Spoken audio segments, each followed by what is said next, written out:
त्याच्या आधारावर मागे मी एनटीपीसी चे बरेचसे प्रॉब्लेम घेतलो होतो. कळलं? कोणते कोणते प्रॉब्लेम?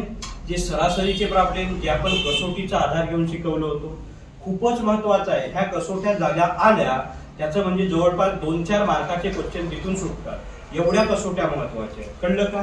पुन्हा याच कसोट्याचा आधार घेऊन आपण त्या म्हणजे कोणाचं कुठं भाग जातं हे काढू शकतो किंवा याच कसोट्यांचा आधार घेऊन आपलं एलसीएम आणि एचसीएम अतिशय सोपं होतं. कळलं का? या कसोट्यांचा आधार घेऊन म्हणजे लसावी व मसावी हे चॅप्टर आपण कसोट्यांच्या आधारे सोपे करू शकतो. हे जो क्लास करत आहे आणि त्याला हे पोलीस भरती वगैरे असं चिल्लर वाटेल. फक्त पोलीस भरतीचे क्लास घेऊन ग्रुप डी चं जरी त्यांनी पेपर दिलं त्यांचंही पेपर अतिशय सोपं गेलं होतं. आता बघा आपण शिकत आहोत कसोटी जिंदगी म्हणजे डिव्हिजिबिलिटी टेस्ट. नेमकं काय आहे डिव्हिजिबिलिटी टेस्ट? एखाद्या संख्येमध्ये दुसऱ्या एखाद्या संख्येचा भाग जातो की नाही हे प्रत्यक्ष भागाकार न करून पाहता सहज काहीतरी आकडेमोड करून बघायची किंवा असं म्हणजे कुठल्या तरी एखाद्या अशा म्हणजे पर्टिक्युलर ट्रिकनं आपण सहज सांगू शकतो की या संख्येत या संख्येचा भाग जातो. त्याला आपण काय म्हणतो? कसोटी म्हणतो. काय म्हणतो? कसोटी. विभाज्यतेच्या कसोट्या डी डी जी बी ली टी टेस्ट म्हणतात. त्याला काय म्हणतात? Basic test. काय म्हणतात? 13 अल्फाबेट आहे. किती आहे? 13. डी व्ही जी बी ली टी टेस्ट. भरपूर 13 की 12 अल्फाबेट आहे. तर बघा आता सगळ्यात पहिलं म्हणजे कसोटी म्हणजे काय कळत आहे का? एखाद्या संख्येमध्ये दुसऱ्या एखाद्या संख्येचा भाग द्यायचा आहे. भाग द्यायचा आहे. तो जातो की नाही हे प्रत्यक्ष भागाकार करून न बघता काहीतरी इकडून तिकडून आकडेमोड करून आपण ते सहज सांगू शकतो की या संख्येत कुठल्या तरी संख्येचा भाग जातो. त्याला आपण काय म्हणतो? डिव्हिजिबिलिटी. आता लक्ष द्या. आता मी ज्या पद्धतीने शिकवतो ते संपूर्ण असं लक्षात ठेवायचं. ते खूपच महत्वाचं आहे. असं तुम्हाला कुठं मटेरियल भेटतच नाही. ते करवडे सर प्रोव्हाइड करतात. कोण करतात? प्राध्यापक विवेक करवडे सर. कोण प्रोव्हाइड करतात? प्राध्यापक विवेक करवडे सर. थोडंसं लक्ष द्या.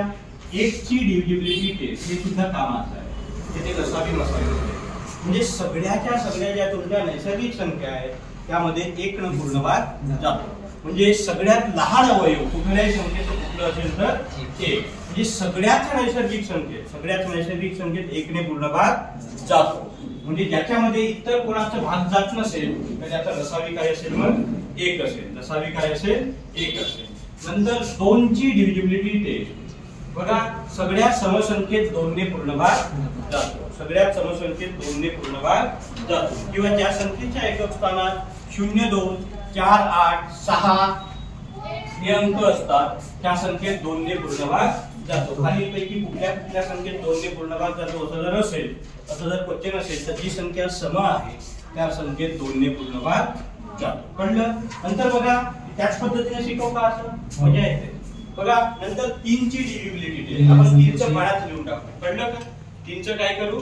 फळा लिहू म्हणजे थोडंसं सोपं जाते. 3 1 3 दुने 9 12 15 18 21 24 27 30 33 36 39 42 45 48 पुन्हा बरोबर आहे का? 51 54 57 60 63 66 69 72 75. हे काय झालं? 3 चा फाळा. 3 दाही 30 पर्यंत फाळा आहे का? नाही. कारण जे गुणक असतात ते किती असतात? अनकाउंटेबल असतात आणि अवयव काही असतात? लिमिटेड असतात. एखाद्या संख्येचं सगळ्यात मोठं अवयव म्हणजे तीच संख्या आणि एखाद्या संख्येचं सगळ्यात मोठं गुणक आपण सांगू शकत नाही. गुणक म्हणजे काय? मल्टिपल ज्याला फाडा म्हणतो. आणि सगळ्यात लहान गुणक कोणतं? तीच संख्या. सगळ्यात लहान गुणक कोणतं? तीच संख्या. हा 3 चा फाडा झाला. आता बघा याची जर बेरीज केली तर तुम्हाला 3, 6, 9 याच्या व्यतिरिक्त काहीच येत नाही. म्हणजे कितीही मोठं जरी केलं आणि त्यांची बेरीज करत गेलं तर त्यांचा रिझल्ट काय येते? 3, 6, 9. बघा 3, 6, 9 3, 6, 9 3, 6, 9 3, 6, 9 हे याची बेरीज किती होते? 12. 12 म्हणजे किती झालं? 1 आणि 2 3. 3, 6, 9 8 आणि 4 12. 12 म्हणजे किती? 3, 6, 9 7, 5, 12. 12 म्हणजे किती? 3, 6, 9 6 आणि 6 12, 12 म्हणजे किती 2 आणि 1 3, 3 9 आणि 6 15, 15 म्हणजे किती 6, 9 7 5 12 म्हणजे 3. हे कळत आहे का? याची बेरीज जर करत गेलं, याची बेरीज जर करत गेलं तर बघा प्रत्येकाची बेरीज 3 6 9 आहे. आता इथं 39 9 3 12 होतात. 9 3 किती होतात 12. मग 2 आणि 1 किती होतात 3. म्हणजे याचे कितीही मोठे तुम्ही गुणक लिहिले, कितीही मोठे काय लिहिले गुणक लिहिले तरी त्यांची बेरीज 3 6 9 3 6 9 याच्या पलीकडे येत नाही. मग बघा 3 ची डिव्हिजिबिलिटी टेस्ट काय आहे? संख्येतील अंकांची बेरीज, संख्येतील अंकाची बेरीज जर 3 च्या पटीत असेल किंवा ती बेरीज करत जाऊन जर 3 6 9 यापैकी एखादी जर येत असेल तर त्या संख्येत 3 ने पूर्ण भाग जातो. त्या संख्येत 3 ने पूर्ण भाग जातो. कळलं का? त्या संख्येत काय जातो 3 ने पूर्ण भाग जातो. काय म्हटलं मी? संख्येतील अंकांची बेरीज ही 3 च्या पटीत येत असेल, 3 च्या पटीत येत असेल तर त्या संख्येत 3 ने पूर्ण भाग जातो. त्या संख्येत 3 ने पूर्ण भाग जातो. बघा अंकांची बेरीज करायची. 2 आणि 1 3, 3 आणि 2 5 आणि 4 9. म्हणजे या संख्येत 3 ने पूर्ण भाग जातो. 8 आणि 1 9, 4 आणि 2 6. या संख्येत 3 ने पूर्ण भाग जातो. आपल्याला मोठ्याही जरी संख्या दिल्या तरी घाबरून जायचं नाही. या संख्येत 3 ने भाग जातो का ते चेक करायचं आहे. कसं करायचं? सिंपल संख्येतील अंकांची बेरीज करायची. 6 आणि 2 8 आणि 1 9 आणि 1 हॅलो हो थोडं वेळ 10 ला किती होतात 20. बघा म्हणजे काय 6 2 8 8 आणि 1 9 9 आणि 1 10 10 ला 8 18 2 20. या संख्येत भाग जातो का? म्हणून क्वेश्चन काय येतं? खालीलपैकी कोणता लहानात लहान अंक इथं ऍड केल्यावर त्यामध्ये 3 भाग जाईल? मग इथं असतो 0, इथं असतो 1, इथं असतो 2 आणि चौथा ऑप्शन तुमचं काहीतरी 3 असतं. कळलं का? आता खालीलपैकी कुठला अंक ऍड केल्यानंतर याच्या 3 ने भाग जाईल? 1. कळलं? एवढे साधे सोपे क्वेश्चन असतात. असे क्वेश्चन विचारतात, एनटीपीसी ला विचारतात. खाली म्हणजे या संख्येत लहानात लहान कुठलं अंक ऍड केलं की त्यानंतर या संख्येमध्ये 3 ने पूर्ण भाग जाईल. कंडिशन काय आहे? कंडिशन काय आहे? दिलेल्या संख्यातील म्हणजे संख्येतील अंकांची बेरीज ही कोणत्या पटीत पाहिजे? 3 च्या. 3 च्या पटीत 20 आहे का? नाही. 3 च्या पटीत किती आहे? 21. मग इथं 1 ऍड करायचं म्हणजे किती होतात?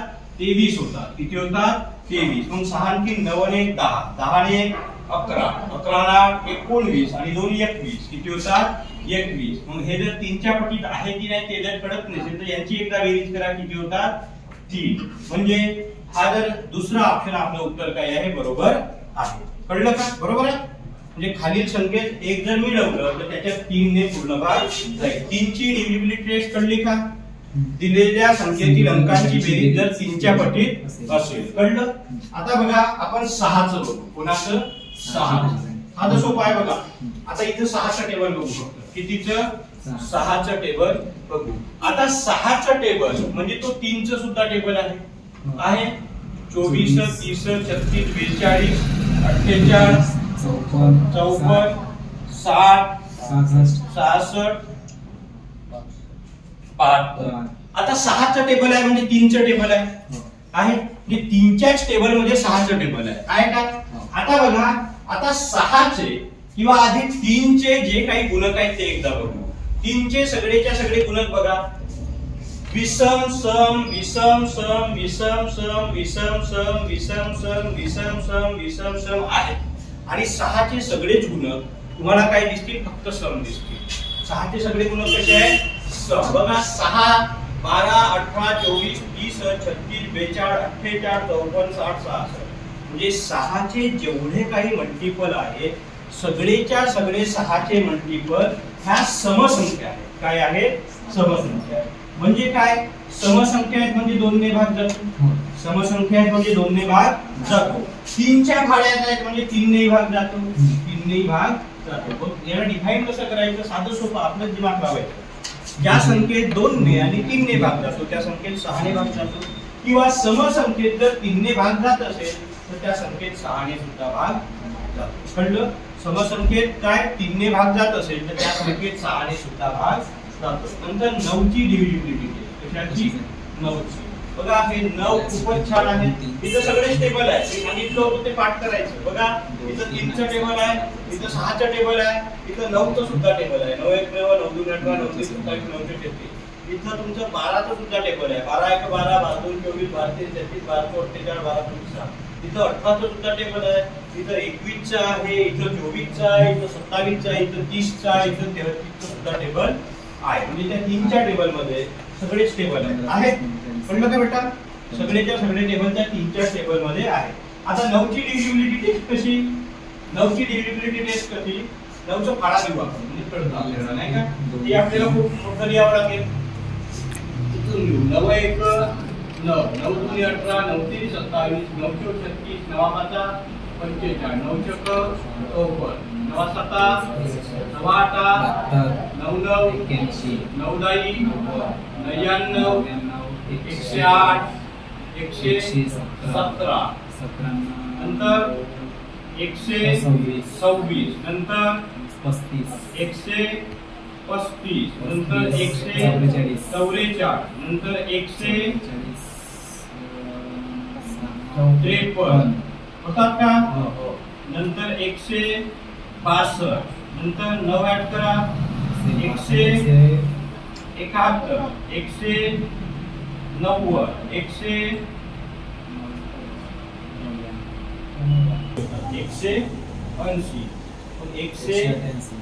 189 नंतर 198 17 197 होतात का? हे झालं 9 चं टेबल. म्हणजे 9 ची डिव्हिजिबिलिटी टेस्ट तुम्हाला सांगतो किती सोपं असतं ते. बघा या सगळ्यांची जर बेरीज कराल तर 9 च येते. बघा 9 8 ने 1 9 7 ने 2 9 3 ने 6 9 4 ने 5 9 5 ने 4 9 6 ने 3 9 7 ने 2 9 8 ने 1 9 9 अधिक 0 9 9 9 किती होता? 18 आणि 8 ने 1 9 8 ने 1 9 7 8 9 6 2 8 1 9 5 3 8 ने 1 9 4 4 8 ने 9 5 3 8 ने 9 6 2 8 ने 9 पुन्हा 9 9 9 8 17 ने 18 होता. म्हणजे 8 ने 1 9 9 7 16 ना 9 7 हे चुकलं काहीतरी. मग काय 189 8 पाहिजे का? 9 8 17 ने 18 म्हणजे 8 ने 1 9. म्हणजे कितीही मोठे जर मल्टिपल लिहिले तर यांची बेरीज काय होते? 90 होते. यांची बेरीज काय होते? 90 होते. मग 9 ची डिव्हिजिबिलिटी टेस्ट काय? संख्येतील अंकांची बेरीज जर 9 येत असेल किंवा 9 च्या पटीत येत असेल तर त्या संख्येत 9 ने पूर्ण भाग जातो. त्या संख्येत 9 ने पूर्ण भाग जातो. आता काहीतरी संख्या लिहून टाकायचं. 531 मध्ये 9 ने भाग जाईल का? हो. कळलं? हे कसं शोधायचं? अंकांची बेरीज करायची. 5 8 8 ने 9 म्हणजे इथं 9 ने पूर्ण भाग जातो. नंतर या मोठ्या मोठ्या संख्या लिहू. 42,000 400 48 4248 इथं जातो का? जातो. काय करायचं? या संख्येतील अंकांची बेरीज करायची. 8 4 12 2 14 4 18 म्हणजे बघा इथं 9 ने पूर्ण भाग जातो. वचन कसे येतात? बघा असं काहीतरी येतं 4 असं मला स्टार असतं, इथं 3 असतं, इथं 6 असतं. इथं काय असतं? 6. खालील पैकी स्टारच्या जागी कोणता अंक लिहिल्यास त्या संख्येत 9 ने पूर्ण भाग जाईल असे ऑप्शन असतात. असे काय असतात? ऑप्शन असतात. बघा क्वेश्चन असंच असतं. क्वेश्चन कसं असतं मी सांगतो असं असतं. खालील संख्येत स्टारच्या जागी कोणता अंक लिहिल्यास, लहानात लहान कोणता अंक लिहिल्यास त्या संख्येत 9 ने पूर्ण भाग जाईल. कोणतं लिहायचं? 0 लिहावं लागेल. कारण ऑलरेडी बघा 6 3 9 होता 9 4 13 13 2 15 15 3 किती होतात? 18 म्हणजे ऑलरेडी इथं 9 ने भाग जात आहे. मग एखादं जर मिसळवलं तर ते काय होतं? चुकतं. म्हणून इथं किती टाकायचं? 0 टाकायचं. किती टाकायचं? 0 टाकायचं. जात आहे 9 ने भाग. एखादा जर कमी असेल 17 जर बेरीज होत असेल तर 1 टाकायचं, 16 बेरीज होत असेल तर 2 टाकायचं आणि तुमचं काय 15 जर बेरीज होत असेल तर 3. इतकं सोपं असतं. किती सोपं असतं? इतकं सोपं असतं. किती असतं? इतकं सोपं. कळलं 9चं? कळलं का? आता 18 बघा. आता कोणाचं 18 किंवा 12 बघू. 12ला वेळ आहे कारण 4 की संख्या नाही का? 18 ची डिव्हिजिबिलिटी कोणाची? 18 ची. आता 18 चा पाढा बघू. बघा आता 9चा पाढा जर बघितलं 9 बघा काय आहे? समविषम समविषम विषम सम विषम सम विषम सम असा आहे. 18 चा कसा आहे? सम सम सम सम सम आहे. म्हणजे 18 चे सगळेच्या सगळे गुणक कसे आहे? समसंख्या आहे. 18 चे सगळेच काय आहे? समसंख्या आहे. म्हणजे आता बघा कसं होते? म्हणजे एखाद्या संख्येत समसंख्या म्हणजे 2 ने भाग जात असेल आणि 18 चे सगळेच्या सगळे 18 चे सगळेच्या सगळे जे गुणक आहेत ते कुठे आहेत? 9च्या टेबल मध्ये आहे. एखाद्या संख्येत 2 आणि 9 ने जर भाग जात असेल तर त्या संख्येत 18 ने सुद्धा भाग जातो. त्या संख्येत 18 ने सुद्धा भाग जातो. कळलं का? काय आहे? 4 ची डिव्हिजिबिलिटी 1. साधं सोपं आहे. सगळं पाठ करायचं. खालीलपैकी कोणत्या संख्येत 2, 4, 3 आणि 9 या संख्येने भाग जातो? म्हणजे सगळ्याच्या सगळ्या डिव्हिजिबिलिटी टेस्ट अप्लाय कराव्या लागतात. असे क्वेश्चन येतात की नाही? रज्जत खालीलपैकी कोणत्या संख्येत 2, 4, 3 आणि 9 ने पूर्ण भाग जातो? अशा असतात. बघा आता 4 ची डिव्हिजिबिलिटी कोणाची? 4 ची डिव्हिजिबिलिटी बघा. आता बघा 4 ची डिव्हिजिबिलिटी बघा पाठच होऊन जाते. घरी जाऊन वाचायचं. ते मटेरियल पूर्ण पाठवतो. छान लिहायचं. सुंदर बुक घ्यायचं लिहायचं. बघा 4 म्हणजे काय? संख्येच्या शेवटी 2 शून्य. कमीत कमी 2. जास्तीत जास्त 3 असू शकतात, 4 असू शकतात, 5, 6 किती असू शकतात? 3 नाही. 3 असतील तरी कमीत कमी 2 च्या वर म्हणजे कमीत कमी 2. कमीत कमी 2 म्हणजे काय? 1 नाही. कमीत कमीचा अर्थ काय होते? कमीत कमी 2 म्हणजे काय? 1 नाही. 2 किंवा त्यापेक्षा जास्त. कमीत कमी 2 चा अर्थ काय होते? 1 नाही. 2 किंवा त्यापेक्षा जास्तीत जास्त 4 म्हणजे काय? जास्तीत जास्त 4 म्हणजे काय होतं? जास्तीत जास्त 4 म्हणजे 1ही होतं, 2ही होतं, 3ही होतं, 4ही होतं, 5 नाही. कळलं का? जास्तीत जास्त 4 चा अर्थ काय? 1 सुद्धा आलं त्याच्यात. जास्तीत जास्त 4 4च्या वर नको. 4च्या वर नको. त्याचा अर्थ म्हणजे 1ही आलं त्याच्यात, 2ही आलं, 3ही आलं आणि 4ही आलं. कमीत कमी 2 म्हणजे काय? 2च्या कमी नको.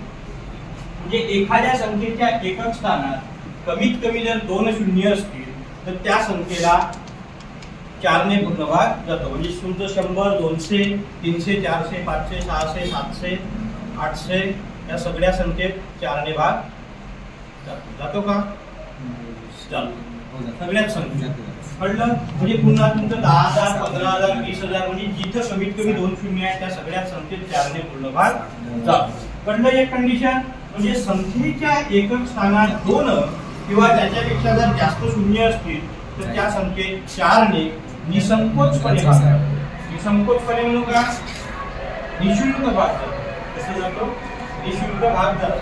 आणि संख्येच्या शेवटचे 2 अंक मिळून जी संख्या तयार होते, संख्येच्या शेवटचे 2 अंक मिळून जी संख्या तयार होते त्या संख्येमध्ये जर 4 ने भाग जात असेल तर त्या संपूर्ण संख्येत 4 ने भाग जातो. जसं 27,316 या संख्येत 4 ने भाग जातो का असं जर कोणी विचारलं तर आपण काय म्हणायचं? संख्येच्या शेवटचे 2 अंक बघायचे. किती संख्या झाली? 16. या 16 मध्ये 4 ने भाग जातो का? म्हणजे या संपूर्ण संख्येत 4 ने भाग जातो. या संख्येत 2 ने भाग जातो का? जातो. 3 ने जातो का? 3 ने चेक करायला लागेल. 6, 3, 9, 10, 17, 19 नाही जात. नाही जात. 6 ने एवढं विचारच नाही करायचं. 3 ने नाही जात म्हणजे 6 ने नाही जात. कळलं? 9 ने जातो का? नाही जात. नाही जात.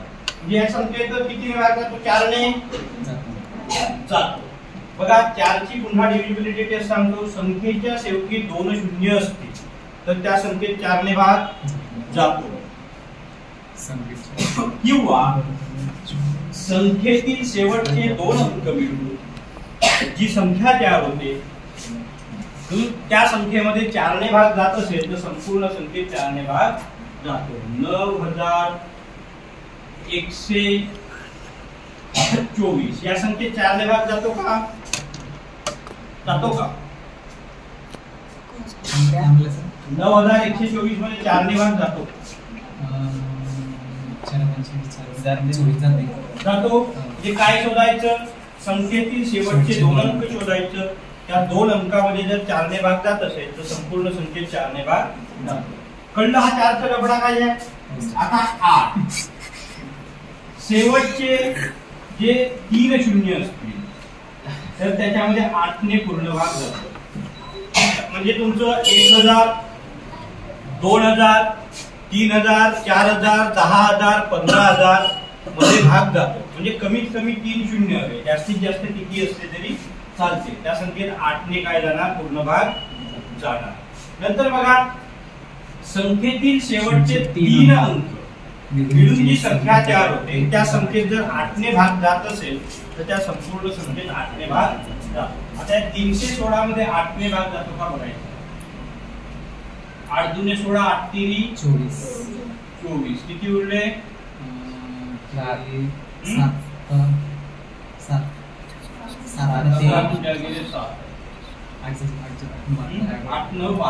नाही जातो का?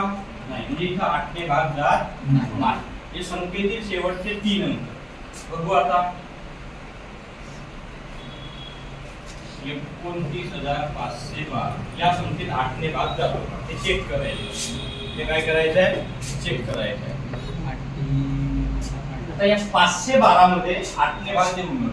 512 मध्ये 8 पंचे 40 8 छक 48 उरले किती? 3 8 चोक 32 उरलं किती? 0. म्हणजे या संख्येत 8 ने भाग जातो. ते एवढं विचार नाही करावं लागत. 8 चा क्यूब आहे 512. कळलं का? 8 चा क्यूब किती आहे? 512. म्हणूनच मी मला परफेक्ट माहिती होतं का? मला क्यूब म्हणून ते 512. कळलं? म्हणजे या संख्येत 8 ने भाग जातो. म्हणजे एकंदरीत काय संख्येत म्हणजे असं 3000 वगैरे राहतं 3 शून्य राहतं या संख्येत 8 ने जातो. आणि पुन्हा असं काहीतरी लिहून बघा जर जमत असेल तर. कळलं? संख्येतील शेवटचे 3 अंक मिळून किती बनले?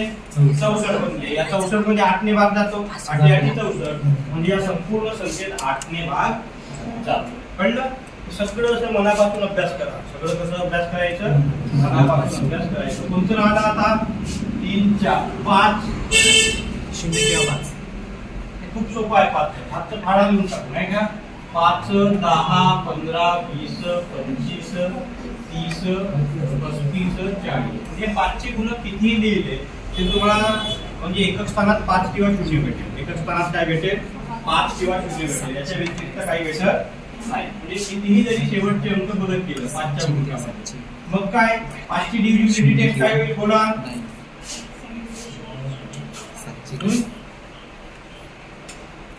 बोला ना ग. खुशी सांग बेटा. बसूनच सांगतो आपण डोके धरवतो. बघा संख्येतील शेवटचा अंक हा 0 किंवा 5 असेल तर त्या संख्येत 5 ने पूर्ण भाग जातो. म्हणजे असं सोडवावं लागतं का? 7च्या पटीत म्हणजे पाठ करायचं.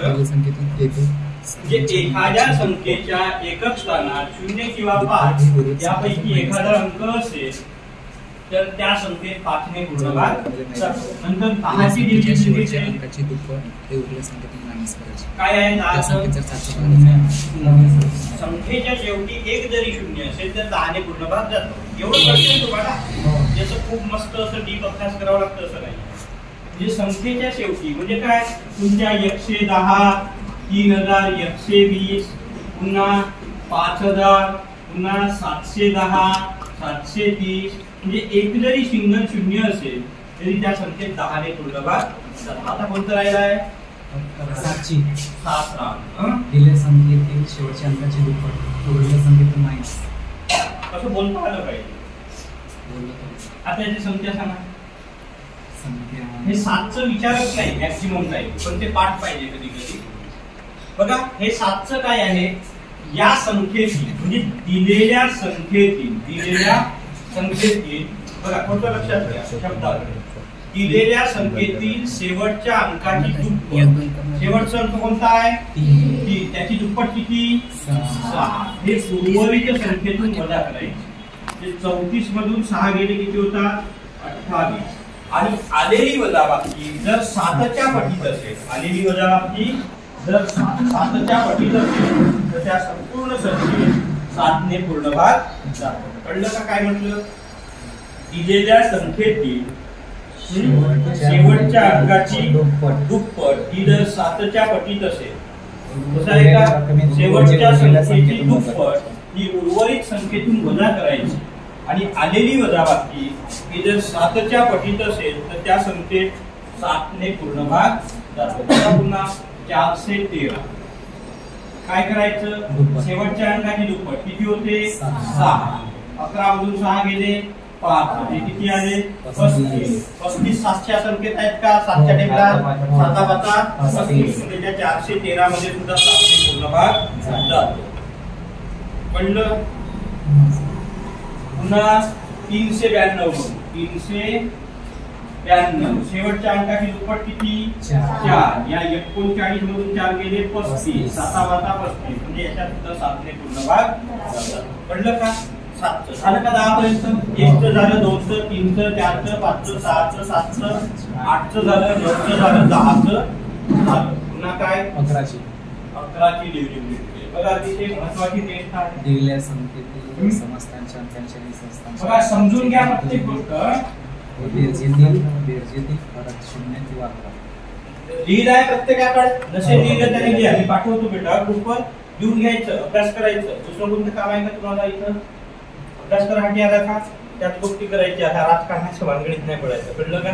अभ्यासच करायचं. काय करायचं, अभ्यास करायचं. कोणीच निवडून नाही, आपल्याला काय घेणं देणं. कळलं का आठे साहेब. आपण काय करायचं, फक्त अभ्यास करायचं. कळलं का. काय करायचं, अभ्यासच करायचा. आपण अभ्यास करायला अभ्यासच करायचा. आता बघा 11ची डिव्हिजिबिलिटी.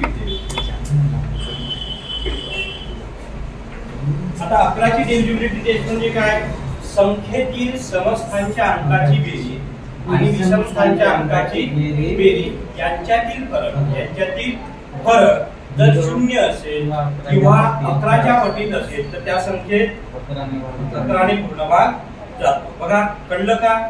मी काय म्हटलं, संख्येतील समस्थांच्या अंकाची बेरीज आणि विषमस्थांच्या अंकाची बेरीज यामधील फरक 0 किंवा 11च्या पटीत असेल तर त्या संख्येत 11 ने पूर्ण भाग जातो. बघा 93,786 93,786 यामध्ये 11 ने भाग जातो का ते बघायचं. बघा संख्येतील समस्थांच्या सम आणि विषम कळतं का, समस्थांच्या आणि विषमस्थांच्या अंकाची बेरीज याच्यातील फरक जर 0 असेल किंवा 11च्या पटीत असेल तर त्या संख्येत 11 ने पूर्ण भाग जातो. बघा पहिलं स्थान, दुसरं स्थान, तिसरं स्थान, चौथं स्थान, 5वं स्थान. त्याच्यापैकी सम कोणते स्थान आहेत, दुसरं आणि चौथं, त्यांची बेरीज करायची. म्हणजे 8 आणि 3 किती होतात. सम आणि विषम स्थान कळलं का. सगळ्यात आधी ते महत्वाचं आहे. हे त्याचं पहिलं स्थान आहे, हे दुसरं, तिसरं, चौथं आणि 5वं. काय करायचं आहे, समस्थानच्या अंकाची बेरीज. समस्थानात 2 आणि 4 आहेत, 8 आणि 3 11. आणि विषमस्थानच्या अंकाची बेरीज. विषमस्थानात 6 आहेत, 7 आहेत आणि 9 आहेत. किती झाली बेरीज 22. आता 22 मधून 11 गेले 11. म्हणजे ही वजाबाकी किती पाहिजे, किंवा या दोन्ही याच्यातील फरक 11 हवं किंवा 11च्या पटीत हवं तर त्या संख्येत 11 ने पूर्ण भाग जातो. पुन्हा एखादी संख्या बघा, संख्या कशा शोधायच्या, असं करायचं आपलं कॅल्क्युलेटर, असं करायचं. कळलं का. आणि 11 करायचं. 548 295. बघा 548 295 या संख्येत 11 ने भाग जातो का ते चेक करायचं आहे. आधी स्थान निश्चित करा. हे झालं पहिलं, हे झालं दुसरं, हे झालं तिसरं, हे झालं चौथं, हे झालं पाचवं आणि हे झालं सहा. कळलं? आता सम म्हणजे कोणते? 2, 4 आणि 6. म्हणजे 9, 8 आणि 5. किती होतात? 9 आणि 8 17. 17 आणि 5 22. मग विषम स्थान म्हणजे कोणतं? पहिलं, तिसरं आणि पाचवं. 4 आणि 2 6, 6 आणि 5 11. याच्यातील फरक सुद्धा किती आहे? 11चा. म्हणजे बघा पुन्हा एकदा सांगतो, संख्येतील समस्थानच्या अंकाची बेरीज आणि विषमस्थानच्या अंकाची बेरीज यामधील फरक जर 11 असेल, 11च्या पटीत असेल किंवा 0 असेल तर त्या संख्येत 11 ने पूर्णभाग जातो. कळलं का? कळलं का? काय? संख्येतील समस्थानच्या आणि विषमस्थानच्या अंकातील बेरीजतील फरक जर 11 असेल किंवा 11च्या पटीत असेल. आता या संख्या कशा शोधून काढायच्या बघा. साध्या सोप्या असतात. 81 लिहायचं, पलटी मारायची 18 लिहायची. 97 लिहायचं, पलटी मारायची 69 लिहायची. सगळ्या संख्येत काय होतं?